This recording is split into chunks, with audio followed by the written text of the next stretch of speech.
I knew there was something I did wrong. So thank you very much indeed. Good afternoon, young Cal. Welcome to the final meeting of the decision-making meeting of the Housing and Preventing Homelessness portfolio for this municipal year. I'm Darren Sanders. I'm a Liberal Democrat councillor for Baffins, North Milton and South Copner. I'm also the portfolio holder for this particular thing. I've got to start with a risk assessment for the council chamber, which is that everybody's meant to sit. Hi, Scott.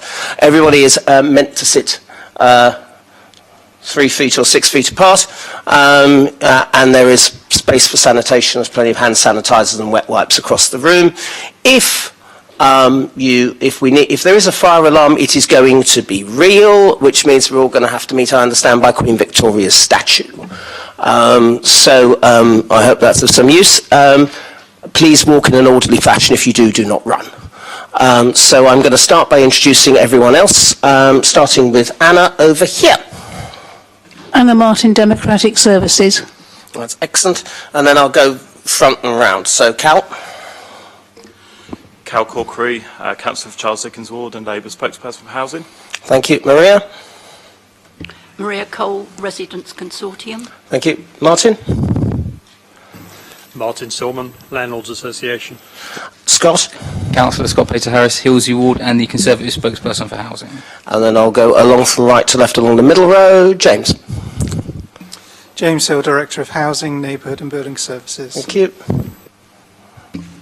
Merrick Travascus, IT Business Partner for Housing, Neighbourhoods and Buildings. Thank you. I'm glad rehearsals worked there. Mered. Meredith Hughes, Assistant Director for Buildings, Housing, Neighbourhood and Buildings. Steve Groves, Head of Building Maintenance. Thank you. Wayne Layton, Finance Manager. Mark Fitch, Head of Local Authority Housing. Paul Mitchell, Manager Ian Gibson Court. Okay. Patrick Lee, Lead Business Manager Housing. Therese Rotal, Head of Housing Needs Advice and Support. Paul Fielding, Assistant Director Housing. Sam Rickard, Housing Regulations Manager, Private Sector Housing. Right, thank you all for coming. Next bit is declarations of interest, which affects Cal, Scott and me. Do any of us three have anything interesting to declare? Cal? Personal interest, and I'm a Portsmouth City Council tenant. Thank you. Scott, anything? Nothing. Okay. And I have a personal interest in that I am a private tenant. Although I don't think this affects me, but I believe I'm a private tenant in this.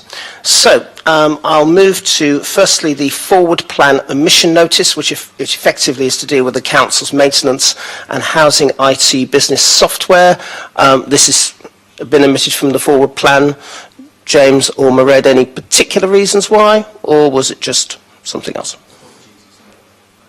Please use your microphone, Mered. Thank you. Apologies, Councillor Sanders. Not sure how it happened, but it won't happen again. Okay. I think it was more us. It was us, not housing. Ooh, I like honesty. This is very good. Thank you, Anna. That's very kind. We try and make sure it's done as much as possible. We know people are very busy. So thank you for that, how it's been done in line with conventional procedures. So now we do move to the Housing Maintenance and Improvements and Housing IT Business Software 2022-2023, otherwise known as the capital budget. Who wishes to start on this? Mered? Thank you, Councillor Sanders. This is the annual report outlining the areas of spend for the HRA housing maintenance and improvements for 2022 and 23, and the HRA's capital spend on IT hardware and software, and Merrick will talk to the IT hardware and software Appendix C in due course. There are 3 recommendations in the report, and that's the area programmes and allocation of finance for repairs and maintenance revenue budgets for dwellings be noted, that the capital budgets in Appendix B and C be approved, and the Director of Housing, Neighbourhood and Buildings proceed with the schemes within the sums approved, and that the financial appraisal, which is the global provision in Appendix B, be approved. The background to the report is that the Housing Investment Programme budget was approved by full council on the 15th of February 2022, and the HRA repairs and maintenance budget were approved at the Housing and Preventing Homelessness Cabinet decision meeting on the 24th of January 2022. The key details of the report are contained in the appendices. and I'll go through them, and then I'll give a bit of background about then what's included in the appendices. So Appendix A is the allocation of revenue budgets totaling £24.5 million, and these identify the various budget headings where the money will be spent in the forthcoming year. Appendix B contains the global financial appraisal and the allocation of the capital budgets against a number of budget headings, and that totals £35,170,000. Appendix D includes the budget plan. Within the budget plan, it includes the revenue and capital summary pages, but also then goes into further detail, and it's a detail that sits behind the budget lines. So it gives reference to the works being undertaken, where the works will be, the blocks, the addresses, and also then the area offices across the city.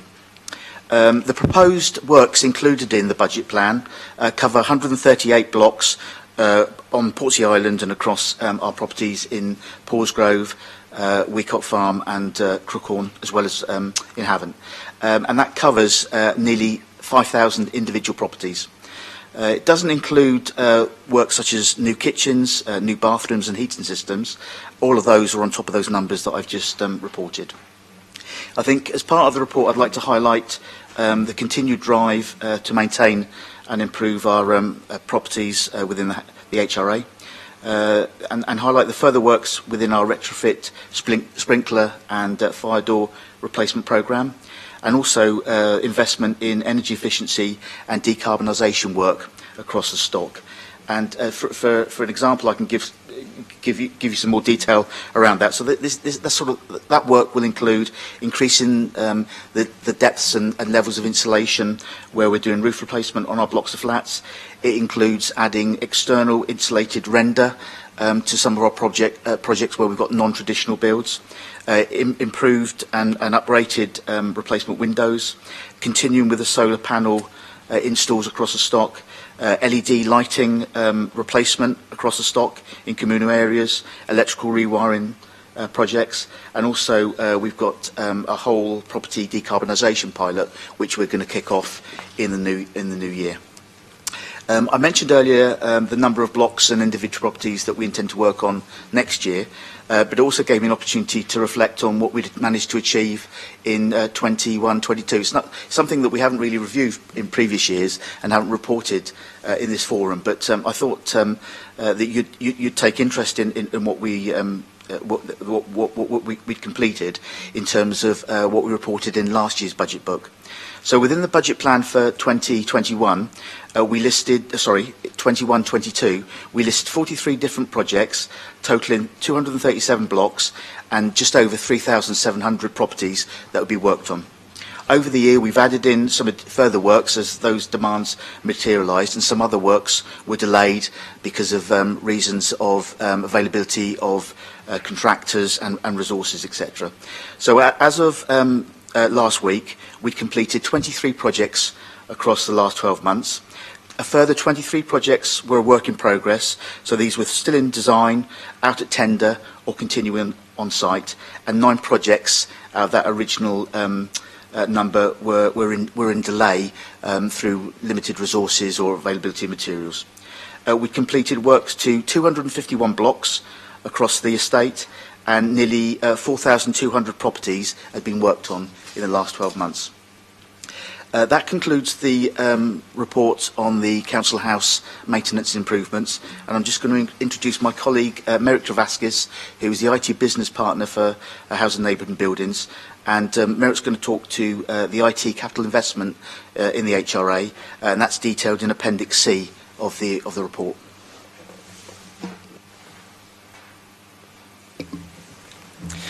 So you see in the report is broken down into hardware and software elements. So if I run through the 2 hardware elements, so the first one is the contribution towards the cost of replacing public access computers in HRA funded youth and community centres, the Sharps Road Resident Participation Centre and other housing offices around the city. So this upgrade was needed primarily due to the age of the PCs and needing new hardware to run the latest version of Windows to keep the machines as secure as possible but still accessible to the public and user-friendly. A lot of the machines are used by students or people with limited access to technology to complete online learning and exams at certain places around the city. With the deployment of the new machines, it means this software can be made available to more people in more places, and we can better serve requests from residents for access to other applications of that nature. The second one is the design and plan improvements to the housing CCTV infrastructure. So with the CCTV system we currently have, many of the components in the system are out of support, and the system itself is slightly at risk due to the way we currently host it physically within the civic offices. What we're focusing on here is some initial work to stabilise the system, upgrade and replace those components that are out of support, and then look towards our options for a cloud-hosted system which long-term will give us a more secure, stable platform on which to manage and hopefully expand the service. And from a support perspective, it will reduce our daily running costs to keep the lights on in the system and greatly improve our disaster recovery position in the event of a business continuity incident.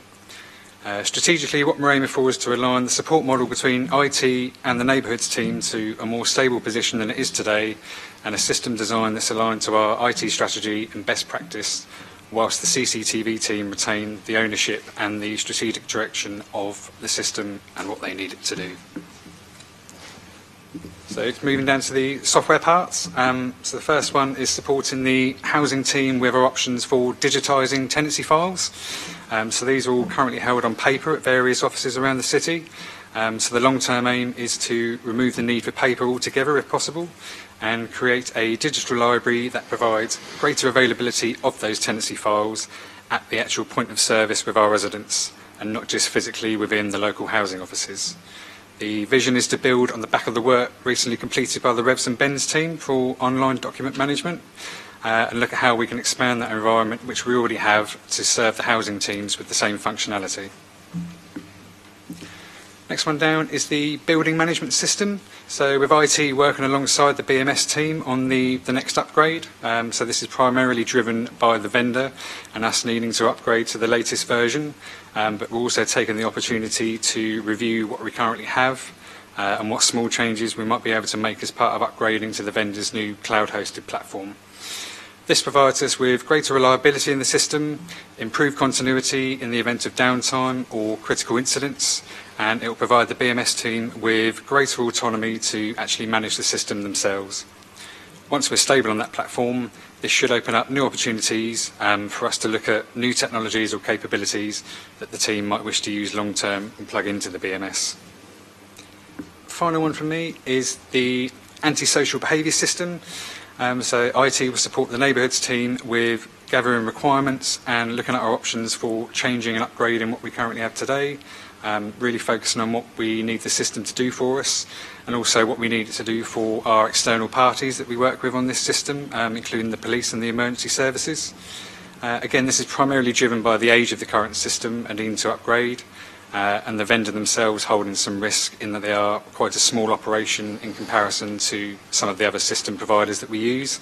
But rather than just do a straight black and white upgrade, it's important that we understand what functionality the users really need from it, and we in turn in IT can support the team with the wider engagement with those third parties and see what opportunities there might be to exploit some new technologies or integrate the system with the other ones that we use as best as possible.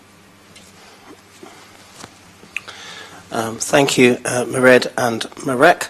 Now we're coming to questions and comments from colleagues before I sum up. Maria, any questions and comments from you? No question, no comment. Okay, thank you very much. Cal? Yeah, I've got a few questions. First one is just a point of clarification that a resident had pointed out to me. I think I might know the answer, but I'll ask it anyway just for completeness. The figure that is associated with the Landport Courts improvements is listed as 1.5 million. That's previously been reported as a higher figure. Could you just explain why that is? Yeah, I can't remember the exact figure, the total figure for the contract, but what's reported in the budget book is just the expenditure that's anticipated in that financial year. As you're aware, I think the project is about 130-week contract, so it goes over 2 financial years. So that's why the figures we've reported is higher than what's actually in the budget book. Okay, thank you. Also, just picking up on a point that was made around the digitisation of tenancy records, could I ask the question around asbestos records for properties? Because this is something that I've kind of dealt with in terms of casework of people asking the council whether there's asbestos in their property, and if so, where it is, so that they know if they're doing DIY, etc. Could we just clarify if records are held of which properties have asbestos in and where it is, and if so, whether that's old paper records or if that's been digitised and is available? Yeah, so we do maintain an asbestos register. That's our legal obligation for contractors that are doing any work. So we maintain that, and that's digital, and we do keep a record where we've done surveys. What we don't have is where we may not have had surveys undertaken. So our responsibility is when a contractor goes in to do some work, that we inform them of any known asbestos. If when they're doing the work, they're obviously trained to identify areas where there may or may not, where they would anticipate there to be asbestos, we would do a survey and we would keep those records. So we've got records where we've done surveys, but we don't necessarily have records where we haven't done a survey, if that makes sense. But we, again, if any resident has got any concerns, we do encourage them to come to us, and we can give them advice. Okay, thank you. Just kind of quickly reflection on that. It's always been my belief that when someone's moving into a property, that we should be telling them whether there's asbestos in the property or not. And I'll speak from personal experience here. I moved into my flat and I wanted to put up a shelf and kind of thought, oh, I better check, and asked the housing office, and they didn't know, so I had to send around the surveyor. So that was done.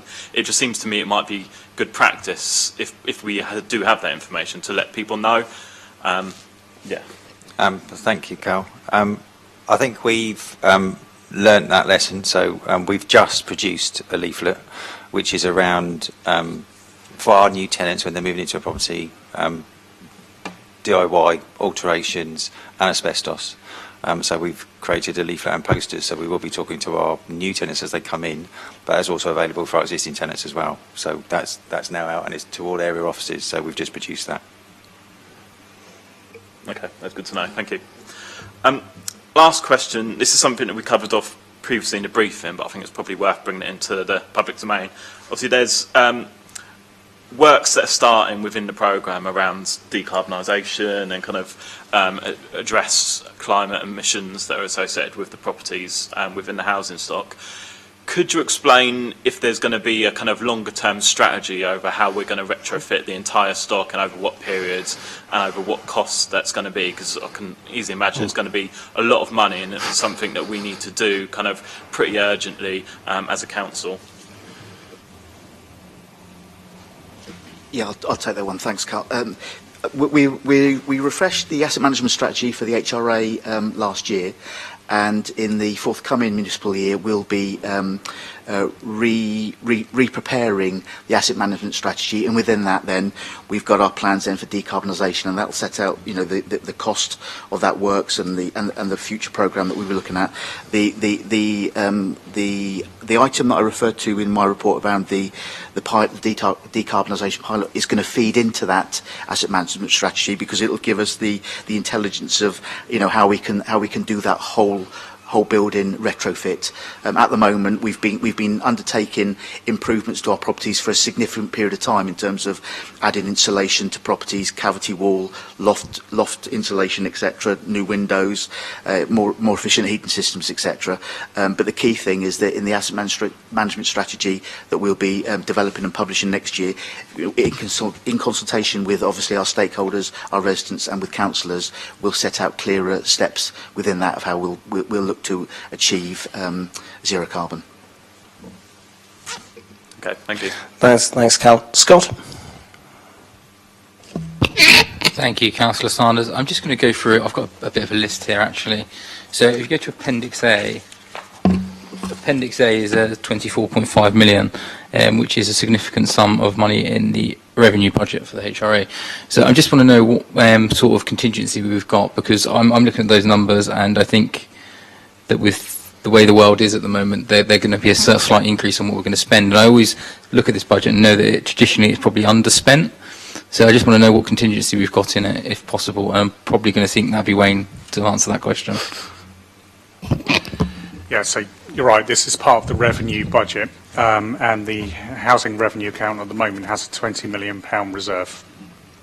Okay, so it'd be the reserve would be propping up, but I think, if I'm correct, when we set the revenue budget for, I think it was 2 meetings ago now, wasn't it, Councillor Sanders, that there would be a surplus of 28,000, which has probably already been eaten up with the current issues within supply chain.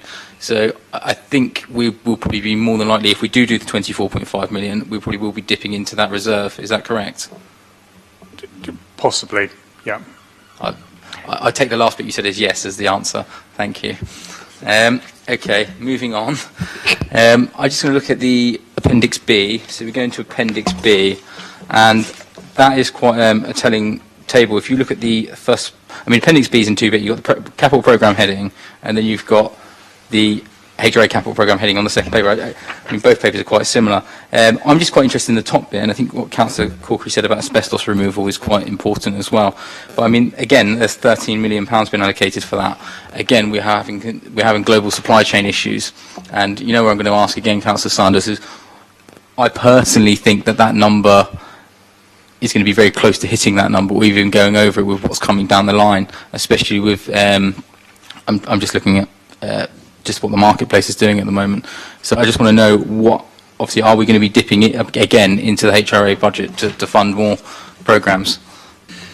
So we have a separate ring-fenced capital reserve, the major repairs reserve, and there is an available around about 20 million on top of, once you've met all of the all of the commitments that are mentioned in this report. So again, there's contingency there. My reason I asked for that, Wayne, is because I think we live in a marketplace at the moment where there is considerable change going on, and I think this is something that I personally, Councillor Sanders, with your say to be monitored as we go through the year, because I want us to be reactive to the changes that are coming down the market, because it might be the case that as a council we might have to look at doing things slightly differently, or changing our supplier, or changing, just being a bit more I think the word I want to be is proactive to what's happening in the marketplace, and it's more so to ensure that we're getting value for money for the taxpayer. So I think if possible we could do something over a 4 to 5 month period where we can bring back seeing how money is being spent, and if we are seeing increased costs in the supply chain especially. I see that Steve's writing stuff down, so I think that's a good sign that he's taken that on board. I'm just going to look into Appendix C, which I was really quite interested in. It was quite a good summing up actually, as well, especially on hardware. So at the moment, I've just written, obviously, we're going to be spending effectively what is £250,000 on additional hardware within our housing stock. I think it's not a bad thing. What I would look at is, personally, it's a lot of money.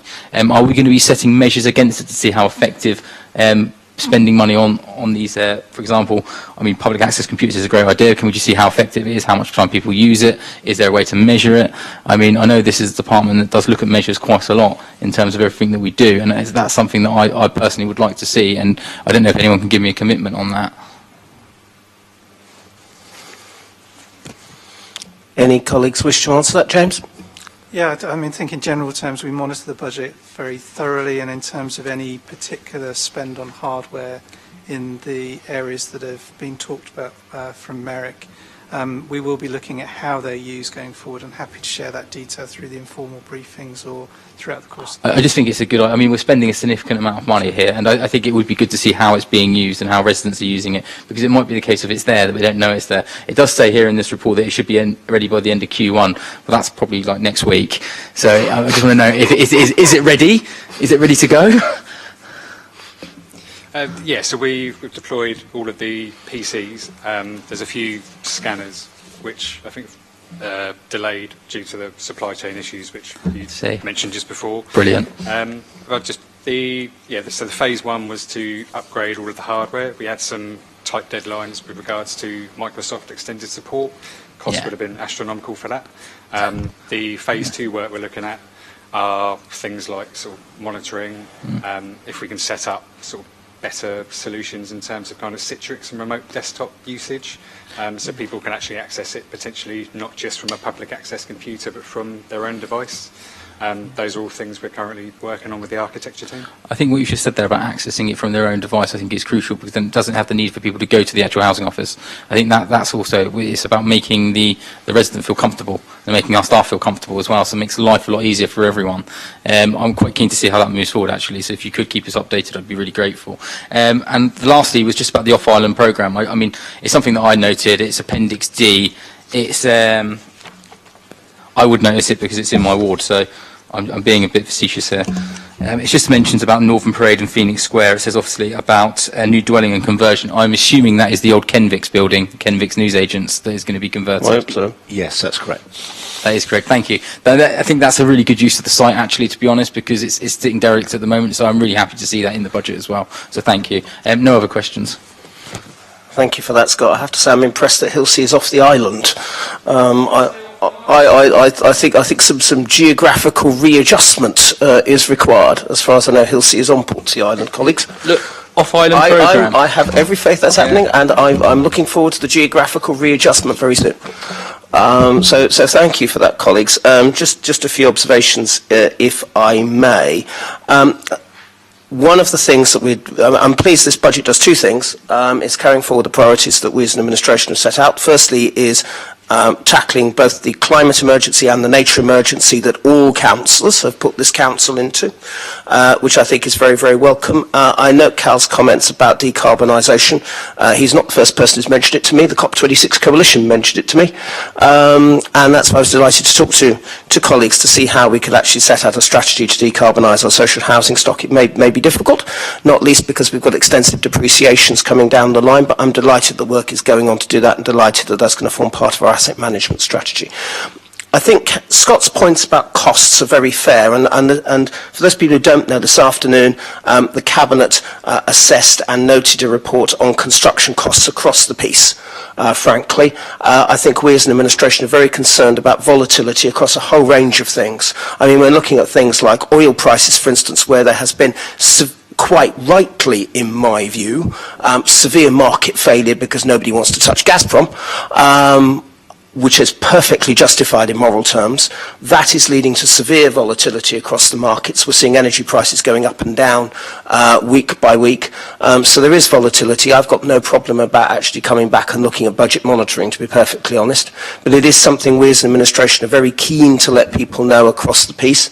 I've probably learnt more about volatility in the cost of kitchens over the last year than I would have done before.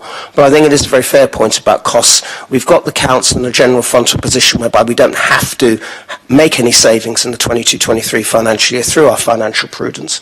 And I have got no harm in doing that, recognising that costs and volatility are important. So I've got no harm in papers coming back. I think you were after some sort of budget monitoring paper, weren't you, Scott?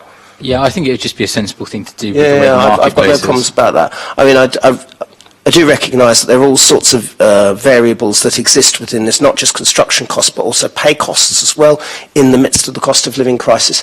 And I'm delighted that we've got contingencies to deal with that. And I think monitoring and reflections as we go along is something we as an administration are very keen on. I'm delighted that's been reinforced by Scott, and hopefully we'll get some budget monitoring papers back. I don't think we need to add that to the recommendations, but I look forward to seeing that at some stage. To be honest, Chair, if you would like to add it to the recommendations, I would appreciate it. It is obviously in your gift, but I think it would affirm what we've actually asked for today as well. Yeah.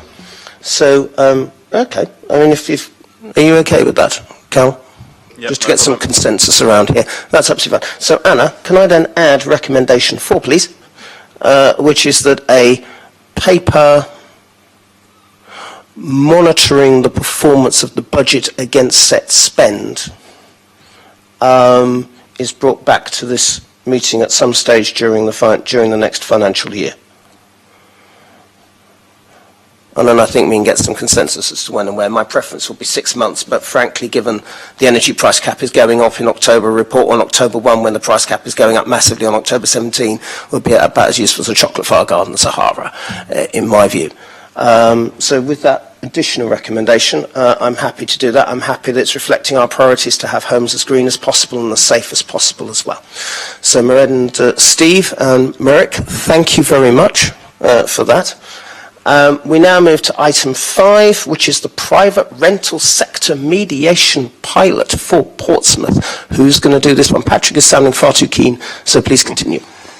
Thank you, Councillor Sanders. The paper today is to present an update on the private rental sector mediation pilot, which has been in operation since May last year, and it's to ask for an extension of that pilot until the 31st of March 2023.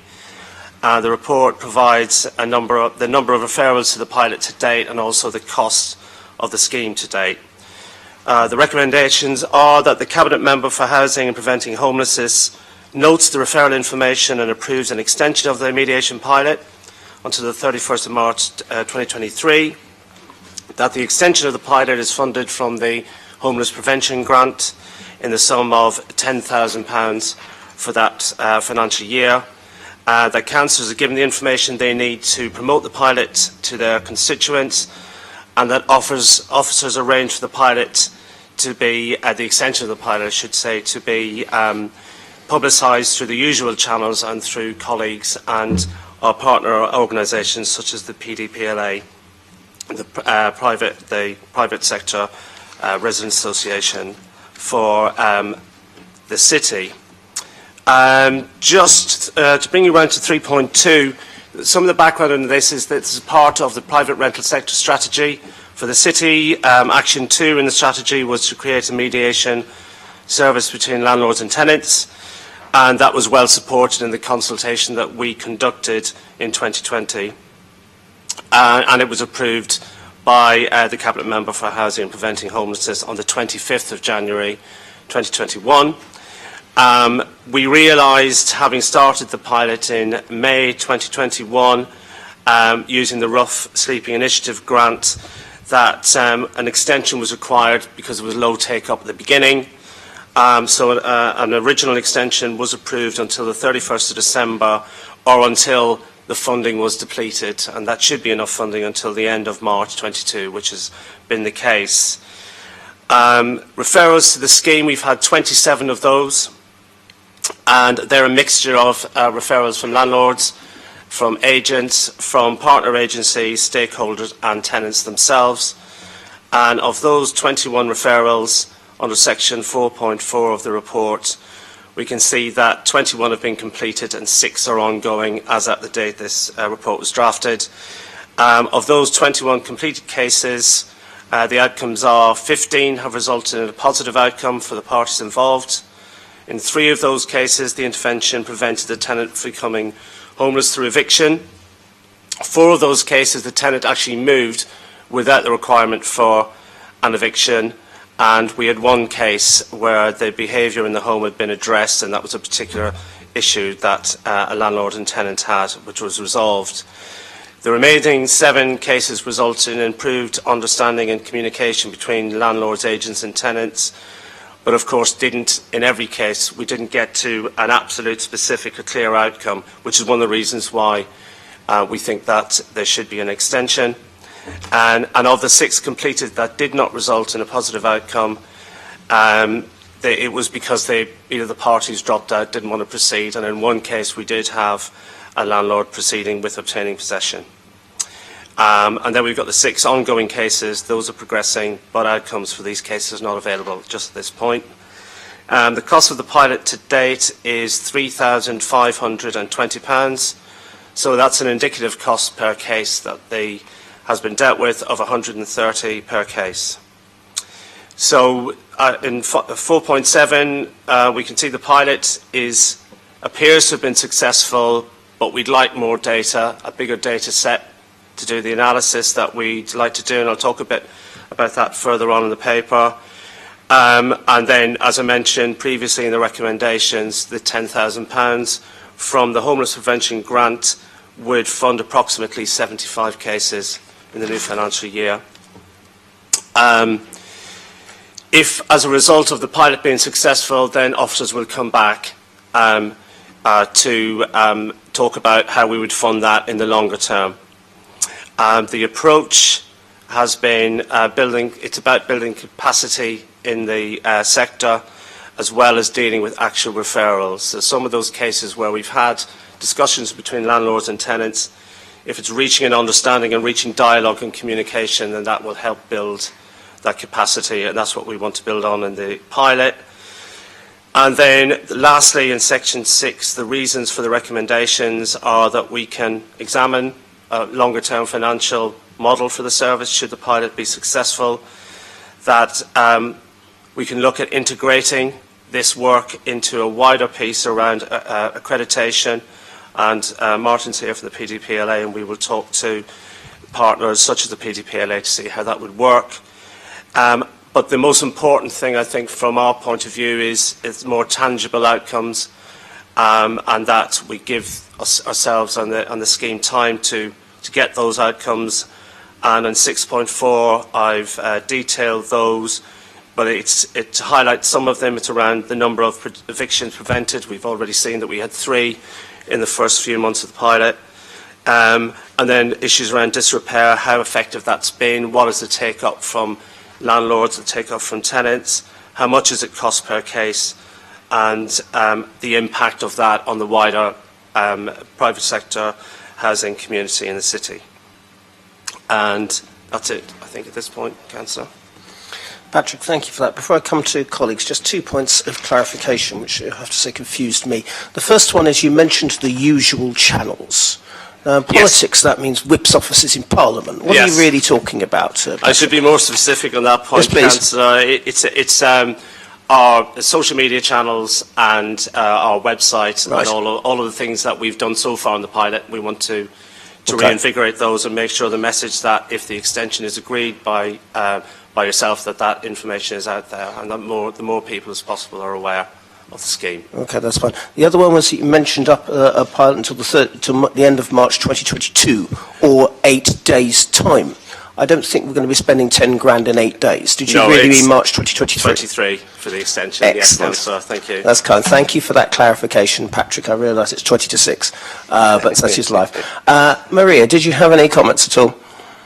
Yes. I'm going on to section 4.8, and I think some of it's been partly answered, 4.9, 6.1. We're talking about putting in £10,000 of funding from the Homelessness Prevention Grant. Have you looked to find funding from other bodies, including the Portsmouth Landlords Association? Patrick? Thank you. The answer to that question is not at this point. The money from the Homeless Prevention Grant is something that we've identified to enable us to conduct the pilot for another year. At that point, we will look at all of the options around making this self-sustainable as a project, as a programme for the city. Because I just wanted to say that it's not just helping the council, it's helping the landlords.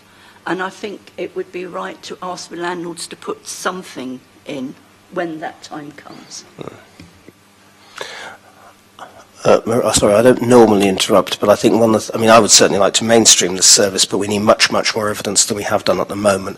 And I think there will be several discussions with several people around money.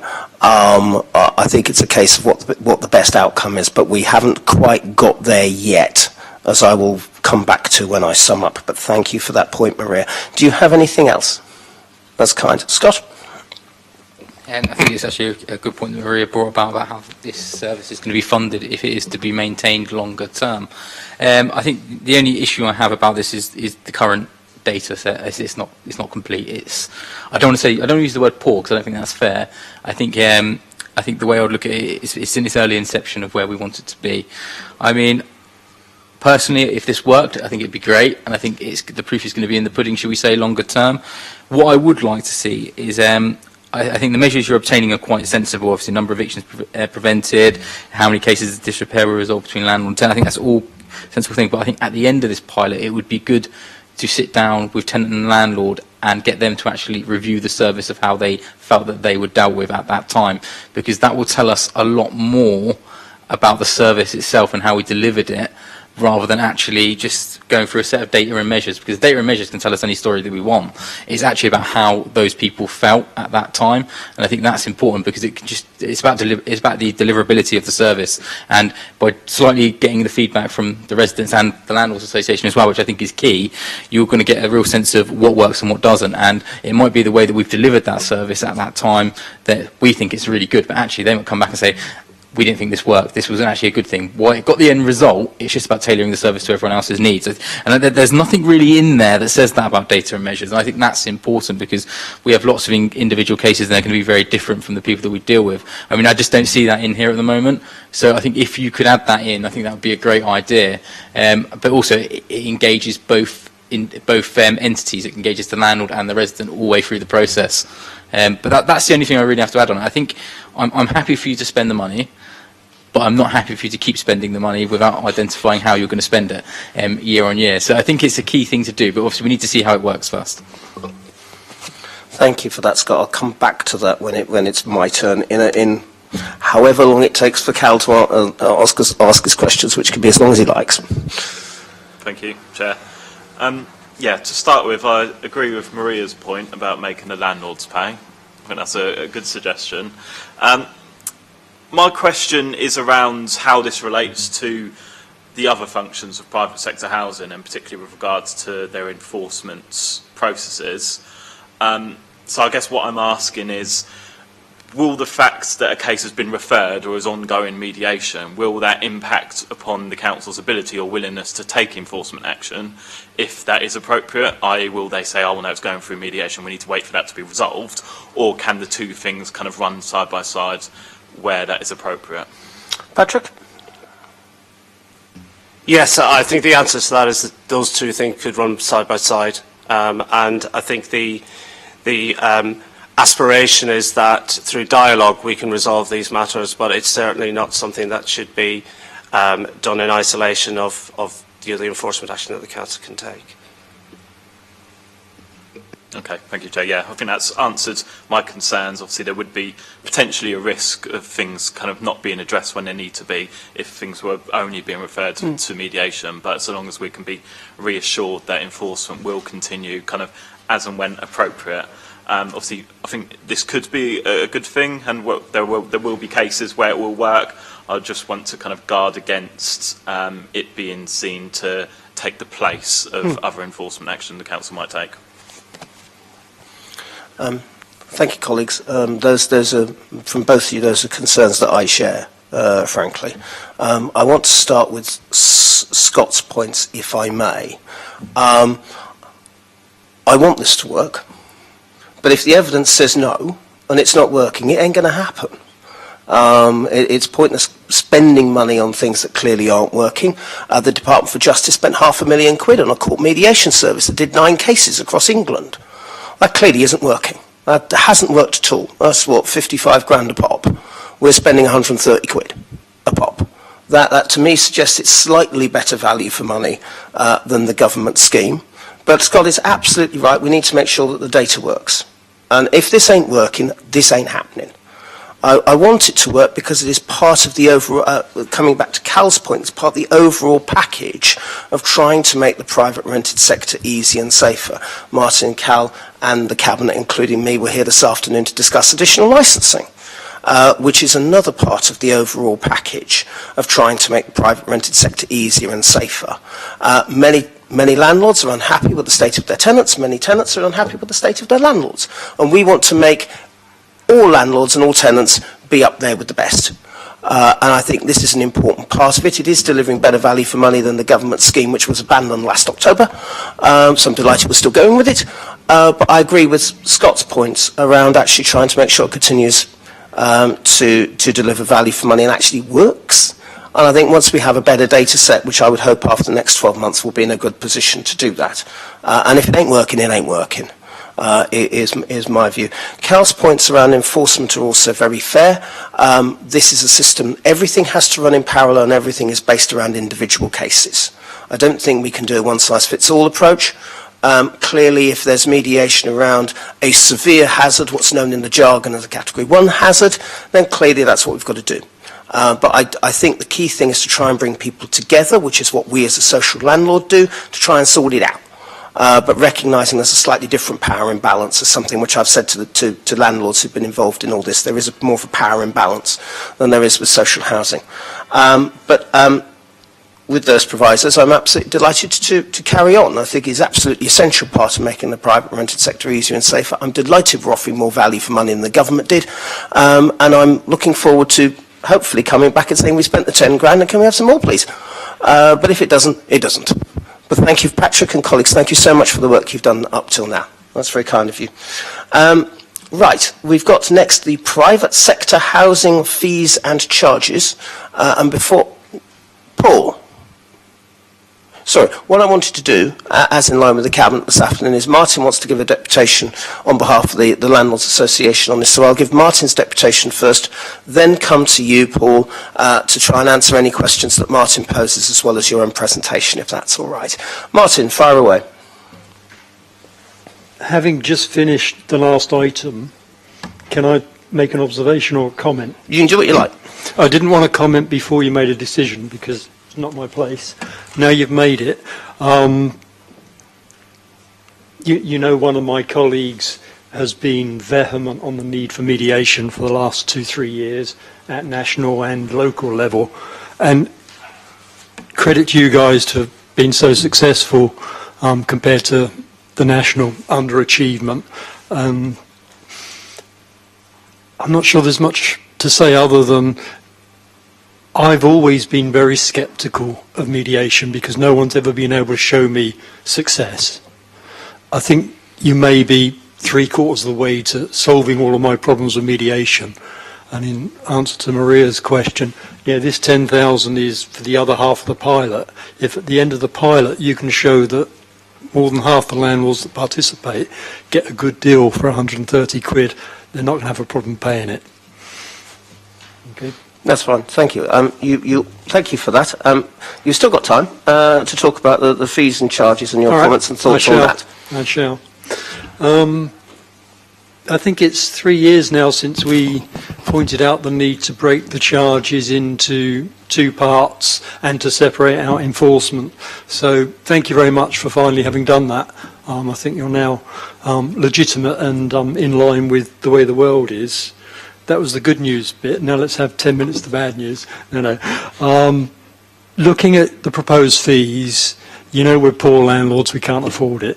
To put it into context, a house in Southampton with a mandatory licence, I can get the licence for £290 if I use my own CIEH approved surveyor. If I use the council's to do the inspection, it's £650. But something that Southampton do that I think you guys should consider, if the application is more than 3 months late, i.e. we found you need a licence, they charge twice as much, almost twice as much. It's £1,100. So the key figure is I can get a licence in Southampton for 290, in Bournemouth 590, in Brighton 711, Guildford 880, Winchester 955, and right at the very top you're proposing 1150. And I've searched the country and I can find some London boroughs at the same sort of level, but nowhere else in the country needs to recover costs to the same level in order to administer a licence. So I'm not sure whether I'm challenging the fees or what. I'm just pointing out how extreme it is at the right-hand side of the spectrum compared to everyone else. And also on renewals, I think you're asking for £60 less than a full price, whereas, for example, in Brighton it's £265 less because there's so much less work involved in doing a renewal. So you're obviously going to approve an increase because you need to recover costs. I challenge the current proposal because I think the top line is too high. There are obviously inefficiencies in Portsmouth which others managed to work around or resolve. I'd really like to see a Southampton style, if you do your own inspections using a CIEH approved surveyor, it's cheaper. particularly knowing that most of your inspectors aren't CIEH qualified. You know, they've trained on the job and they've picked it up from other people. And I think half the problems my guys get is because you have young, bright, enthusiastic, over-eager people who've not done the proper training. They've just picked it up from the guy who's been doing it for the last 10 years. Lower renewal prices, because you know, it can't be only 60 quid less to do exactly the same thing again. And if you could introduce a much more expensive late rate so that when you find a rogue, you slap the rogue and don't charge everyone else the cost of all the pain that goes with it, I'd be very happy to support that. Thank you. Thank you for that, Martin. Paul, if you could do the presentation and offer up some thoughts on what Martin has just said around the differences between local authorities, that would be very helpful. Thank you, Councillor Sanders. First thing to say is this report was supposed to be presented by Claire Hardwick, who is unavailable today. So I'm going to try and fill in, and Sam Rickard is here to support.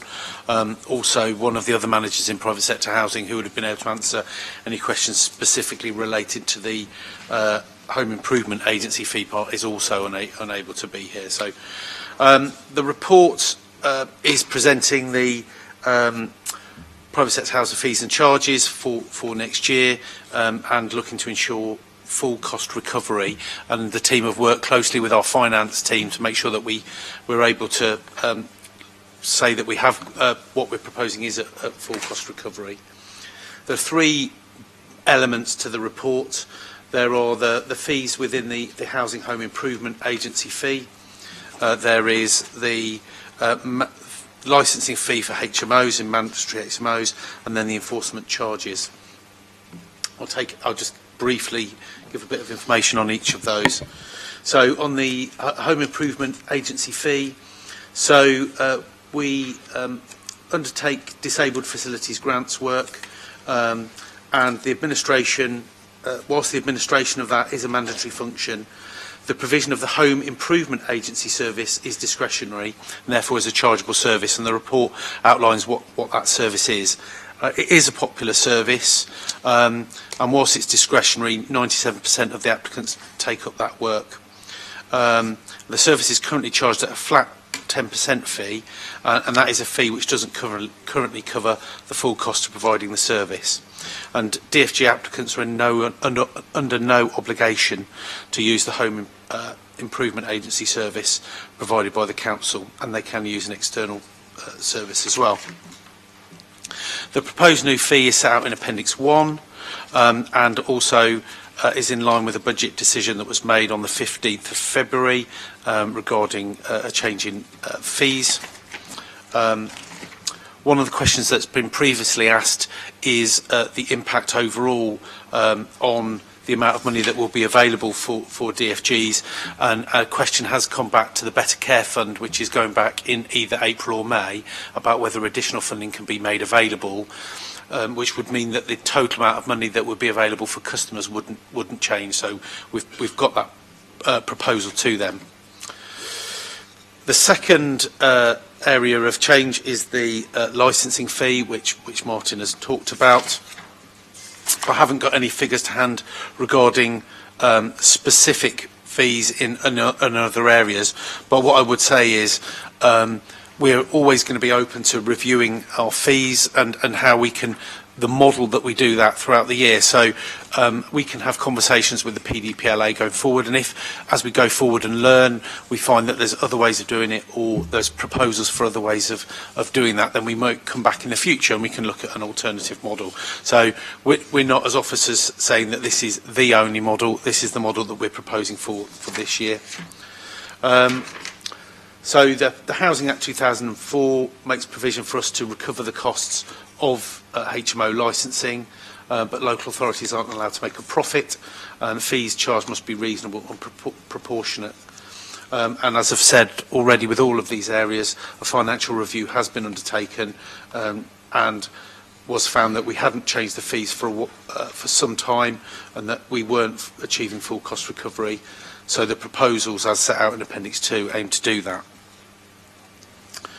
The third area is housing enforcement charges, and similarly there is a framework set out in Appendix 3, again been reviewed and looking to achieve full cost recovery on all of them.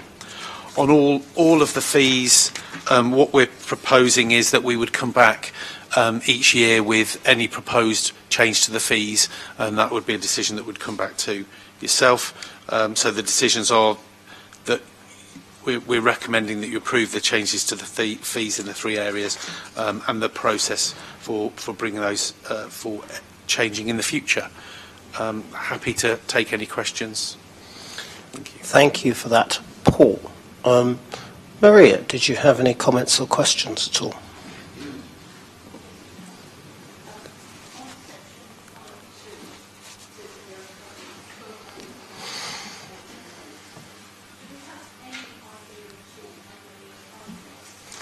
Sorry, Maria, could you just switch your microphone on just so it helps any people who might be hard of hearing? Under section 5.2, there are currently 1,200 licensed HMOs. Do we have any idea at all how many are unlicensed? Yeah, happy to answer that one, because that's a number that is quite fresh in my mind, because we had the report that came to Cabinet earlier today. So we think there's a total of about 6,000 HMOs in the city, so unlicensed would be about 4,800 is the estimate. We don't have an exact figure, but it's around that sort of number. Thank you for that. And then under Appendix 2, is there any way that a prospective tenant can check if their landlord is actually licensed, registered, without it jeopardizing their tenancy application? Yes. Yeah, I'm happy to answer that. They can check that on our website. So planning will publish that information on our website, and it's available for anybody to look at.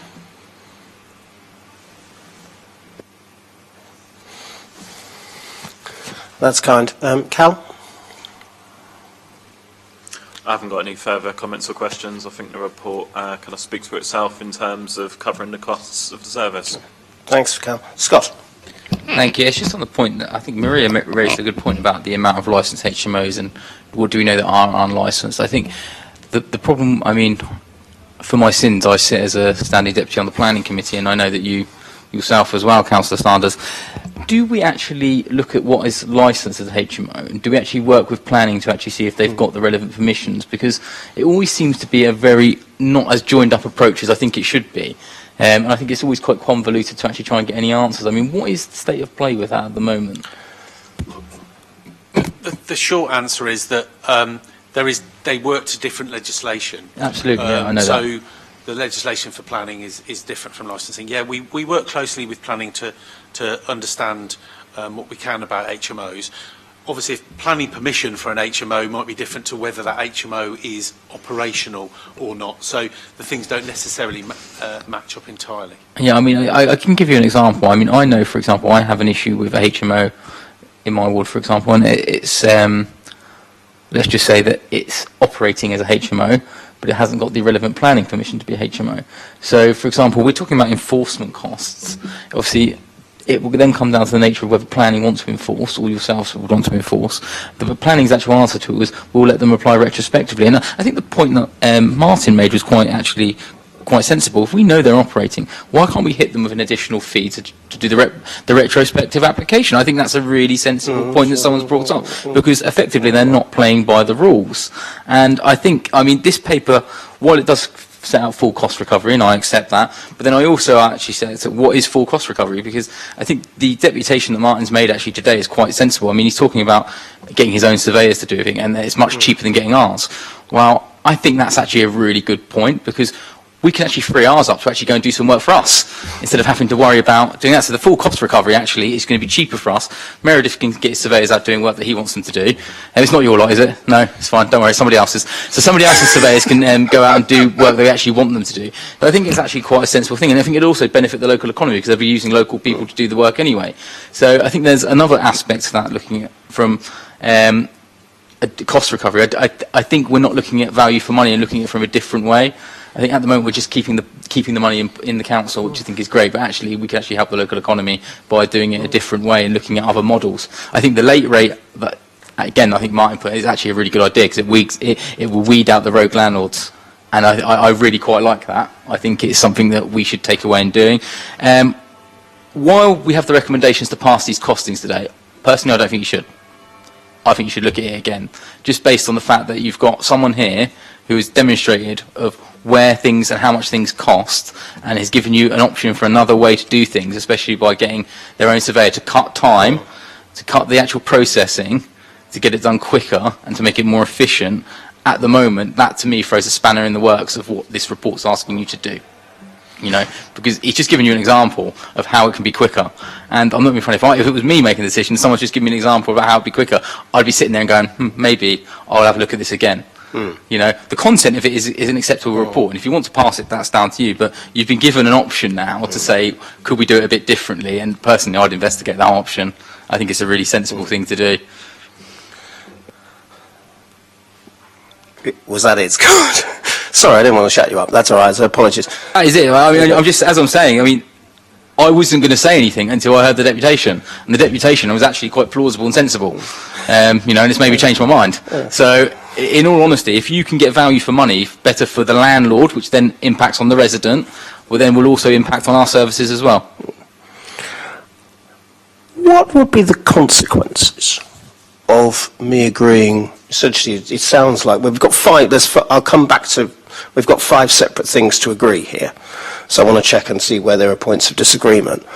But what is actually what would be a problem if I were to basically do whatever there is, whichever of the 4, because the 5 is an annual report, and I think we're all okay with that. Of the 4, I just say approve in principle, but have a review. What's the consequence, officer colleagues, aside from panic? The finance comments set out the implications of where we're under recovery and on full cost recovery. If we didn't change the fees, then we'd be going into the next financial year if we carried on with the existing system until any changes, then we would be under recovering to the figures that are set out within the report. Can I just literally jump in on that? It's going to say that because that is the processes that has been defined by this paper. What Martin has set out is how to do it slightly differently, so there'll be less processing time, so it will take out that cost. You know, it's looking at it a bit more commercially, you know, and I think that is what we're getting at here. It's the timing it takes to... time is money, isn't it? I mean, that's the reality of it. What I'm saying is, I'm not saying don't do the recommendation, I'm saying just take it away and look at it again, because I believe that there is a process issue where we could do this a lot quicker, and if that saves the council money, which I think it will, and it saves the landlord money, which will then impact on the tenants, everybody's a winner. I think passing it now would be the wrong thing to do. I mean, I'm quite happy for you to investigate. I mean, it's within your will to investigate whether we can do it in a more cost-effective manner for everyone, because it fundamentally does impact on us all, the council, the resident, and the landlord. So I genuinely have no issue with... If you want to pass it, it's fine. But I just think sometimes there is a better way. And the fact that we've got someone here who is clearly invested into this and knows what he's talking about, I think we should literally have to look at that and see if there is another way. If it's not, we'll come back and we'll pass it. But sometimes I think we act in haste and repent at leisure. Wayne. So we've got a revenue issue now, and we committed during full council that we were going to change fees in order to be able to recover the costs. If you don't do that, the decision of doing that now is you're going to be carrying that cost and that deficit position. You in the report, it says that we're going to review these annually, so you could approve the decision now and then review it next year. James. Okay, I mean, firstly, I think the fees that we're proposing need to take effect from the 1st of April, and what you're being presented with is a rationale as to why this paper comes before you now, and it will create some stability in the fee structure going forward. We've heard, for the first time here, a proposal about an alternative model, which seems quite sensible. We know the PDLA speak for some landlords, not all landlords. So if you're minded to, I don't think it jeopardises the position to say, well, based on the evidence in this report, you're going to take a decision and then instruct officers to work with the PDLA, as we should naturally do in any event, and look to see if there's an alternative model. As Paul said in his presentation of this report, it is possible for the model to be adapted and refreshed throughout the course of the year. I think we just need to be very clear that if we don't make this decision, or sorry, if you don't make this decision now,